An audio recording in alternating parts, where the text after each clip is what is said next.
So get out is a phrase I'm used to hearing often from my dad during the yearly family Christmas fallout, but what do you know, it's also the name of a pretty fantastic film. Now this might be a bit of a quick one while I play catch up on the channel for all the movies I missed while I was out of the country, and although probably everybody who wants to see this has already done so by now, I'd kick myself if I didn't at least officially put forward my firm thumbs up for the piece.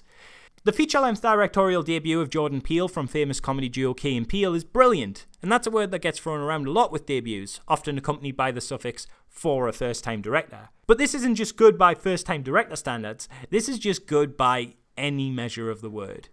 It tells the tale of the initially simple premise of young, keen-eyed photographer Chris who sets out to meet his girlfriend's parents for the first time. A nervous moment for any lad, I can tell you that for nout. The anxiety is turned up to 11 for him as he's a little worried that they may take issue with his skin being all not white. On arrival at her parents' house, the family seem accommodating, perhaps a little over-accommodating, and slowly but surely the creep factor rises and things are not as they appear. I don't want to ruin anything for anyone who still might not have caught the movie yet, so let me just say this. This shit is a tight, spine-tingling thriller/horror that just treads ever so lightly enough into horror to make you feel suitably uneasy for the whole ride. Everything from the creeping camera work to the long, lingering moments on uncomfortable performances to the surreal, trippy, dreamlike sequences all reek of masterful filmmaking that gently pushes you to the edge of your seat with every second the film passes, and just when you think it's all a bit too much, it turns expectations around completely and becomes funny, padding out its awful analysis of racism with some really entertaining humour. It's like a modern day Stepford Wives, constantly sitting on that gripping edge but breaking it up nicely with comedic punctuation that never feels tonally at odds with the rest of the picture. Jordan Peele understands something you don't see a lot of in films that handle this topic. Racism is terrifying, but also, racism is really funny. I mean, perhaps I should rephrase that because that's not a good quote. What I actually mean by this is that racism is depicted in this film very realistically. There are moments when it's scary, as it must be for anyone who's a victim of it, but equally, there are scenes of eye-rolling, romanticised sycophancy from the white middle-class liberals in this film that are so farcical, it's comical. And that's the thing, isn't it? Racism is kind of ridiculous, it's silly, it's dumb.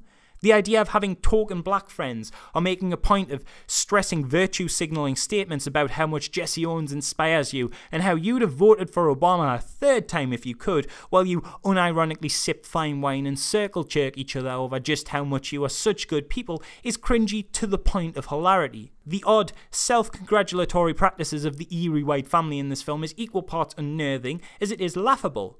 And that's awesome. When have you ever seen that? Sure, we got loads of really important and excellent movies about racism all over the world, you know, stuff like This Is England, American History X, Crash, but the thing that unites these is that they are all so serious. Which I totally get, it's a serious issue. It's important to handle it seriously because if you don't, there's a fine line you walk on where you make one wrong move and the film immediately becomes tasteless and exploitative. But Peele manages to find the sweet spot in his writing where it all works without jokes punching down at anyone's suffering.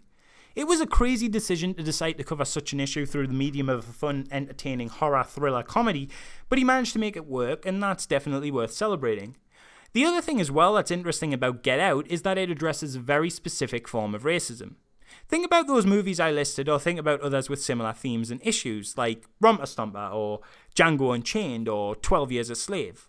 All the racism in those movies is a very specific kind. It's that outwardly racist, evil, rich white guy, the kind who twirls his sinister mustache and ties ladies to the railroad tracks when he's not being an oil baron. Or it's the violent Nazi thugs, the extreme right on the fringes of society, the ones we all know are bad. It's not those lovable liberals. Why, they are allies to the black community. They would never do anything to increase racial tensions. Except they do. Regularly. And this is the first film I've seen address the problem with that side of the political spectrum. I don't want to get too political here, but it's interesting that the only people I've seen reacting badly to the way this movie presents itself and calling the film itself racist are the more right-leaning individuals online, which is kind of odd since I would personally say that this is clearly a damning criticism more of those on the left. I think that's weird, just a passing observation. I don't know, this is just what I've came across, maybe you've seen differently. Anyway, I only really have one small complaint with the movie, and that I think I noticed a plot hole, but unfortunately it revolves around the final act, and it's such a minor point, I'm just going to throw it out under the description attached to this vid with a spoiler warning for anyone who wants to know what it is, rather than making a whole spoiler section for the review, because for what will basically be a couple of sentences, it isn't worth doing one. But other than that, the film is near flawless at what it sets out to do. It's tense, it's scary, it's well paced and fun to watch. The characters all work extremely well, and for a horror, it also holds no contempt and malice towards its protagonist, which is excellent to see, since so many horror movies just relish in the torture and misery of their characters. All in all, go see it, it's great. Sorry this review's a little bit shorter, I've still got to catch up on like 3 more films before I'm up to date. Probably there'll be one uploaded tomorrow because I'm having to work fast now.